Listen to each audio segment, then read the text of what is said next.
So I've currently got the track Forbidden Fruits open right now, where we're going to be looking at all the guitars that I've done for it. So starting off, we're going to look at the acoustic guitar.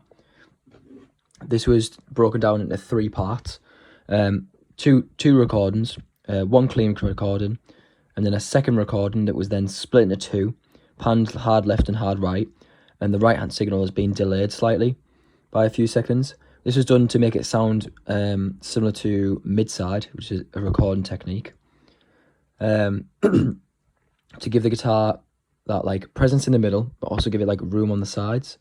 So that'll make more sense as I go along and describe it. So first off, let's have a look and listen to the dry signal.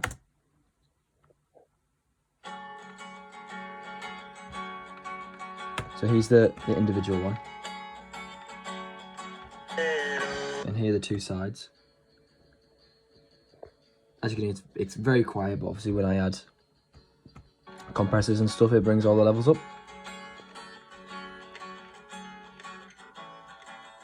So nice clean recording, I'd say. So starting off with the first guitar, let's have a look at the EQ. Starting off with an EQ. The EQ wasn't like anything like crazy.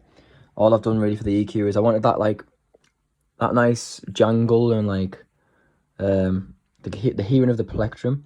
So the way in which I achieved this is by giving it clarity by boosting anything at the top end with the shelving filter, boosting it by around 3 dB at about 6 kilohertz, anything above that. And then next up, by about 4 dB, 2 kilohertz I boosted. And then I didn't really do anything else for the mids. Didn't really need much. I didn't want to make it boxy. I didn't want to like make it muddy or anything like that. And then just as a little cut to really get rid of any like rumble or noise, I also did a little boost, not a boost, a cut, sorry, at 34 hertz with the shelving filter. So anything below that has a bit of a cut to it. And I did that by about 5 dB. That's just because when you're recording like acoustic guitar, you can sometimes get a bit too much rumble, like even down to like knocking the mic or knocking the body. Can make some awful noises that are just not desirable at all. So yeah, there's that first guitar EQ.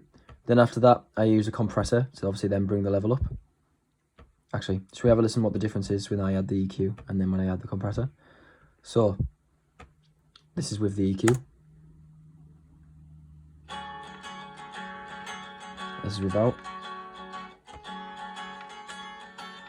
Just adds a bit of life. Stops it being so flat and adds a bit of character to it. Then the compressor. Compressor is very mild and it only brings the levels up slightly because it didn't really need to be much louder. As you can see, I've got loads of headroom, and I did that so like all the levels are kept a consistency. And then finally, I added a chorus, very mildly. And it's so mild that you almost can't hear it. But the reason I've done this is because on these side guitars, I've used quite a lot of chorus. So a way of like making them all have a consistent sound and not separated, I added a touch of chorus to this guitar. It's very mild though, as you can see, like the mix is right down, the rates are like a reasonable level, and the depth is not very high at all. It's quite low. So then moving on to these side guitars, they're completely identical apart from the delay on the right hand side one. So I'll go through these individually. First off, we've got an EQ. As you can see here, I've done it almost like a reverb, where I've completely cut the bottom end off. Anything below 100 hertz and anything above about 5k I've cut off. But as well as that, I did also boost at a 5k. No, not 5k, sorry, about 4k. Boosted about 4k by about 5.4 dB.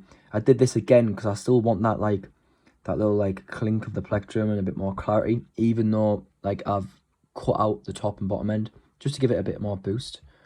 So having a listen to that, that's what this sounds like.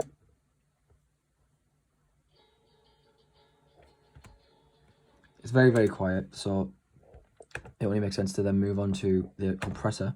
So I've used the impact to try like maintain that transient response. This is quite good for drums and such. So I thought I might use it for this guitar to maintain that level. Let's see how much it boosts the level here. So I've got the makeup gain very high. The threshold's quite high up as well because it's such a quiet signal, and the ratio's at around 2. The attack speed's at about 1.7 milliseconds, and the release speed's at about 0.60 seconds. So this is what that sounds like now. So it's about to level up quite a fair bit. It's still very, very quiet, I'd say.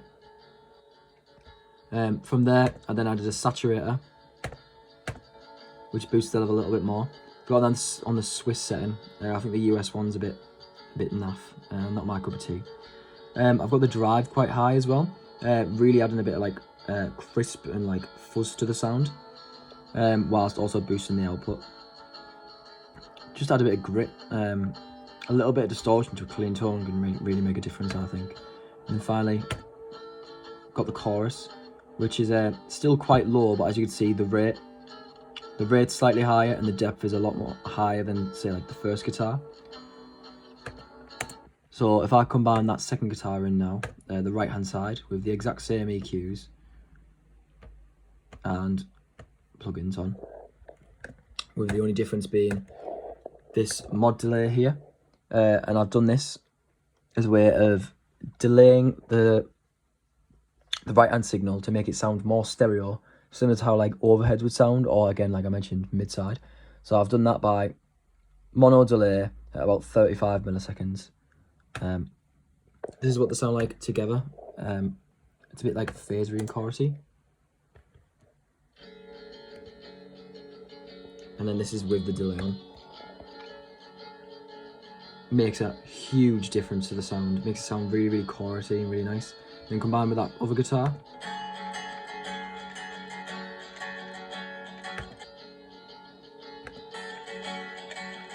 it just adds like a nice layer to this acoustic guitar, which sounds really dry on its own, but when you add these underneath layers, it just adds a bit more like atmosphere to it, I'd say.